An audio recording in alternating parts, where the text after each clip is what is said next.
We have been boring each other for years during sales presentations. If you have ever been a member of a buying committee, you surely know what it's like to sit through a page-by-page turn of a presentation that is more easily measured in pounds than ounces. Perhaps you have heard salespeople drone on about the size of their firm, their clients, and their products, or watched some poor souls read bullet point after bullet point of detailed information about their company that is of little interest to their audience.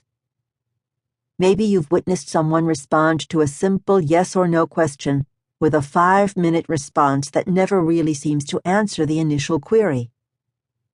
Or you may have even experienced that awkward and uncomfortable moment when a member of the buying committee says to the sales team, "I am sorry, but we are going to have to end now. Your time is up." Yikes. These scenarios are abundant in sales presentations. They often come as a result of unstated traditions, myths, and rules that have been so ingrained in corporate America that they have become commonplace. Let's face it, the bar has been set low, very low. And because these scenarios are often accepted behavior, people have been successful in spite of it. Early in my career, I was responsible for the investor, client, and employee communications for a man named Bill Harrison, who was the vice chairman of the Chase Manhattan's Global Bank. It was just after the Chemical Chase merger, and several years before the J.P. Morgan Chase merger. Bill later became the chairman of J.P. Morgan Chase. I would love to tell you I had something to do with the man's success, but I would be lying. In fact, looking back at it, I consider myself an accessory to the popular crime of the day, murder by PowerPoint. I loaded him up with slide after slide and bullet point after bullet point until his warm and charming personality was so diluted that there was little or no chance of his connecting with his audience. Sorry, Bill. It was hardly a career-breaking approach. In fact, his presentations looked like every other soon-to-be chairman type back in the 1990s.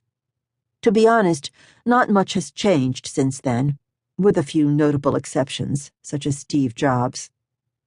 So the question becomes, if you can still be successful in the traditional presentation approach, then why bother to change? My answer is, because doing so brings huge opportunities. It is harder than ever in today's commodity-based world to differentiate ourselves from the competition. The experience that we create for our prospects in a sales presentation can be that sought-after point of differentiation and can be the difference between winning and losing deals. Creating this experience has a lot less to do with what we say than with how we say it. Yet when salespeople and teams prepare for sales presentations, they focus most of their time and energy on the content, i.e., the what, and very little on the experience, i.e., the how.